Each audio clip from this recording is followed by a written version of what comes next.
सबका स्वागत करते हुए आप सबके चरणों में नमन करता हूं मैं। और आज की जो प्रदेश स्तरीय मीटिंग है जनता सरकार मोर्चा की, मैं समझता हूं कि हमारी दूसरी प्रदेश स्तरीय मीटिंग है। पहले जो मीटिंग थी उसका मकसद था कि हम ये देखें कि इस विचार कहाँ तक हमारा पहुंचा हुआ है लोकल लेवल पर, और तो जो लोग उठ कर के आए थे, बहुत मुश्किल होता है आज के समाज में घर से उठ कर के आना, क्योंकि व्यवस्था ने ऐसा अरेंजमेंट कर रखा है कि जो नौकरी करता है चाहे प्राइवेट या सरकारी, उसके ऊपर लगभग 10 आदमियों का काम है और वो निकल ही नहीं पाता। बॉस से अगर पूछेगा कि मुझे जाना है तो वो 100% ना कहेगा। काम अगर अपना देखा जाए तो वहाँ भी यही हालत है कि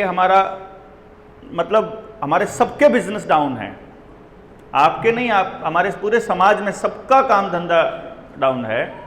सिर्फ जो सरकार की चापलूसी कर रहे हैं, जो फार्मा कंपनियों में हैं, जो आईटी कंपनियों में हैं, जो यानी कि इनका एजेंडा है 2030 का, उस 2030 के एजेंडा वाले प्रोग्राम में अगर कोई काम कर रहा है, केवल उसका धंधा चल रहा है। जो अपने समाज को एक दूसरे को पूरक बनाने के लिए कोई काम अगर कर रहा था तो उसका सबका धंधा ठप करना इनका मुख्य उद्देश्य भी है।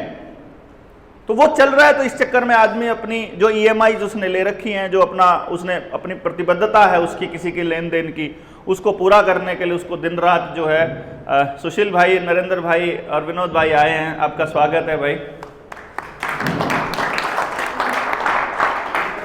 तो इसमें उनकी जो प्रतिबद्धता है उसके चलते आदमी घर से नहीं निकल पा रहा है। और पॉलिटिकल पार्टियों ने, दूसरे संगठनों ने, NGOs ने जो पैसे के दम पर जो पूरा खेल खेलते हैं, पूरा षड्यंत्र रचते हैं, उन लोगों ने ऐसी आदत डाली हुई है समाज के लोगों को कि आपके पास गाड़ी भेजेंगे तो बंदा घर से आएगा, आज की दिहाड़ी मिलेगी तो बंदा घर से आएगा। उस पूरी की पूरी व्यवस्था के अंदर अगर आप लोग अपने घर से पैसा खर्च करके अपनी सिरदर्दी लेकर काम छोड़कर आ रहे हैं, इसके लिए आप बधाई के पात्र हैं। बहुत बहुत धन्यवाद आप सब लोगों का। और दूसरी जो पॉइंट है वो ये है कि हम आज की जो मीटिंग है उसका एक एजेंडा मोटे तौर पे हम लोग रख देते हैं। उस एजेंडे से संबंधित अगर कोई बात सीरियसली कहना चाह रहा है तो आपका स्वागत है। ऐसा नहीं है कि केवल हम लोगों ने भाषण सुनाने के लिए आपको बुलाया है। चर्चा हमारी पिछली स्टेट मीटिंग में हो चुकी थी, तीसरी मीटिंग है, सॉरी दूसरी नहीं है, दूसरी स्टेट मीटिंग गोवाना में थी हमारी पिछले महीने।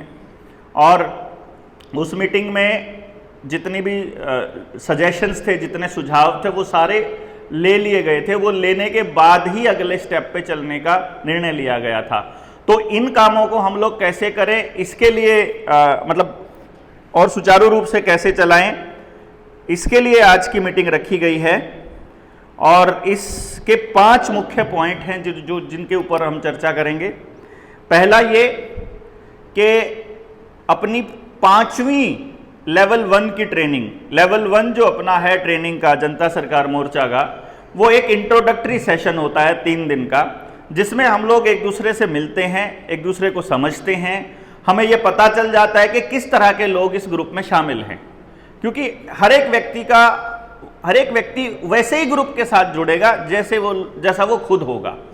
कोई नीच प्रवृत्ति का व्यक्ति होगा, वो अपने से नीच व्यक्ति को ढूंढेगा, क्योंकि उसको अपने से बड़ा आदमी को उस्ताद बना सकता है वो।